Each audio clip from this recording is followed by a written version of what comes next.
You know, creating a cinematic masterpiece isn't just all glitz and glamour. It's a lot like baking a cake. You need a whole lot of ingredients, a whole lot of patience, and a whole lot of luck if you want it to turn out just right. So today we're going to take a deep dive into the behind-the-scenes action of making a movie.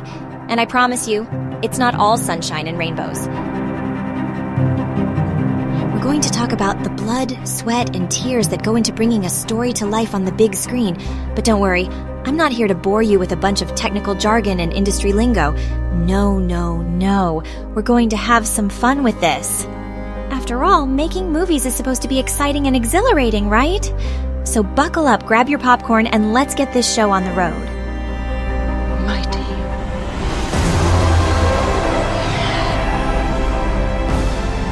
One might get the impression that the second part of Avatar achieves another gigantic success in terms of viewership every few days.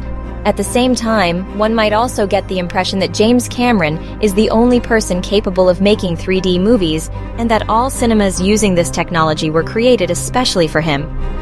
Of course, I say this half jokingly and half seriously, but the fact is that Avatar: The Water of Life is an incredible visual, or rather, technological achievement. How this film was made, not everyone knows, but the first plans related to the potential sequel to Avatar appeared shortly after the premiere of the first part. Even a potential release date was proposed, which was 2014. I need you to be strong. Pre-production work on the sequel began as early as 2010, a year after the release of the first film. However, Cameron did not rush to start shooting. Moreover, the huge profits constantly flowing from the gigantic success of the first part allowed him complete creative freedom. Of course, it was not the case that from 2010 to 2023 he was sitting and pondering over the script, which, by the way, is the weakest element of The Water of Life. But this mixed up the introduction of additional parts to the storyline, namely the third and fourth. Later, the acquisition of Fox by Disney changed the plans, and Avatar was moved up from above. Then Cameron struggled to wrap up the script. Finally, the official start of filming was in 2017. The crew pushed forward heavily, so they practically shot the third part right away. You are very hard on them. Father, it's my job. Currently, it is in post-production, and they even shot quite a few scenes for the fourth part. The same photos, which means the actual filming of the movie, lasted 3 years. Until 2020, that's a very long time. To give you some perspective, the process of making a movie usually takes several years, but it involves all aspects of production, such as location scouting, script development, prop and costume preparation, casting, actor rehearsals, camera and lighting rehearsals, and everything else that happens before the camera rolls. This period is usually the longest and often the most problematic in film production. Typically, if a film experiences significant delays, it happens during the pre-production phase. This is not a school. It is a family. The next stage is the actual filming, which is usually the shortest stage of movie making because each day of filming incurs high costs. That's why it's so important to plan everything precisely during pre-production.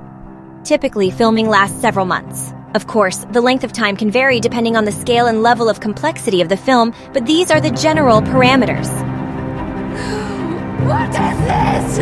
Finally, there is the post-production phase, which includes all work related to CGI, color correction, and color grading. Sometimes there are additional reshoots, but usually this phase also lasts several months.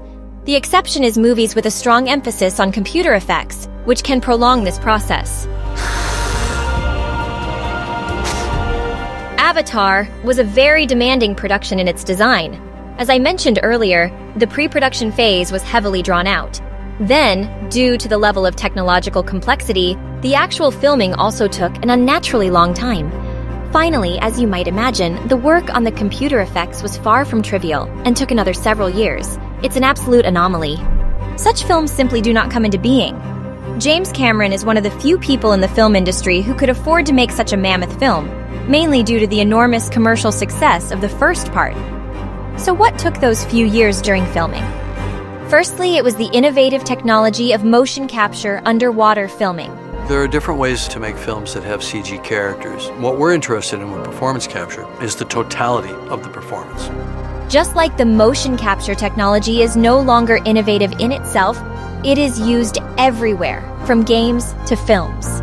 However, nobody had yet undertaken such underwater shots on this scale, which is why the existing technology had to be properly refined and modified.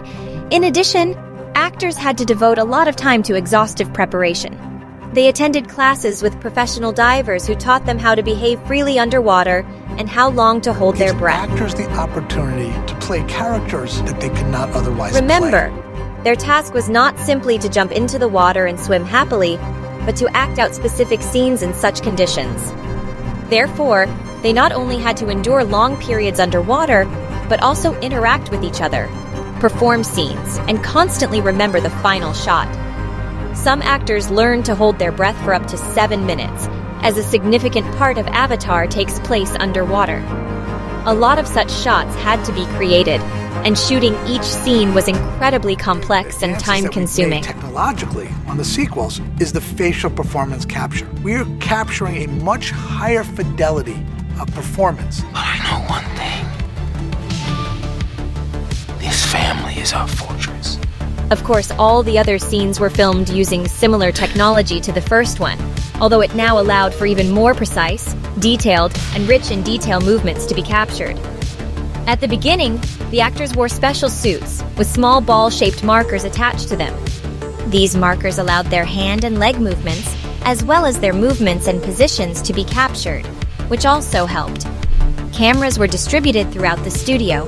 Of course, the most attention was paid to the actors' faces. They wore helmets with cameras directed straight at their faces. This allowed the whole facial expression to be recorded accurately. And it is in this field that the most changes have occurred since the premiere of the first part of Avatar. The use of motion capture and the making of films in a full saga meant that classic green screens were not needed at all. Everything was done in a special studio, which was modified depending on the scene being acted out. And the actors interacted with individual objects that simulated things like stairs, walls, and other elements of the environment that somehow affected their movements. Another feature of such filmmaking is the rather obvious fact, although it is easy to forget, of the lack of a camera operator. Since all actor movements are digitally recorded and later processed, there is no need to physically shoot every scene. This allowed James Cameron to be close to the actors at all times and react directly to the sequence of events. All shots with actors riding flying beasts were made using special movable structures, which allowed for the most faithful behavior of the aerial mounts.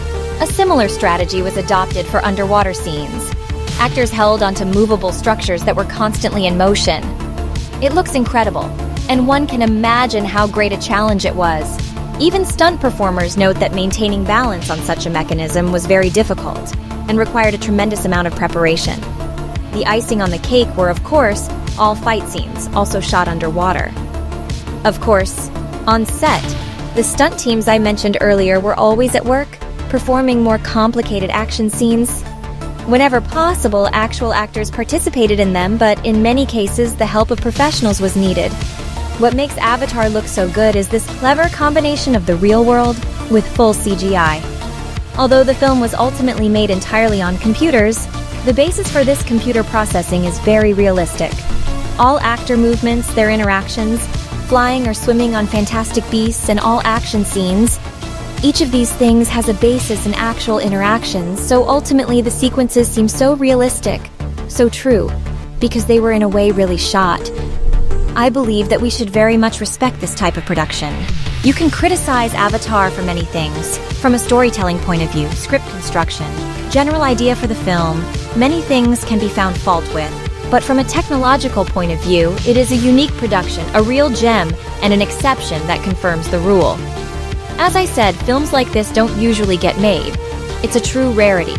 Production is too time-consuming, too expensive, too risky. But fortunately, there is a man like Cameron who can spend a few years preparing to shoot, then spend a few years drenching actors in water. And all this just to spend a few more years in post-production and make everyone happy.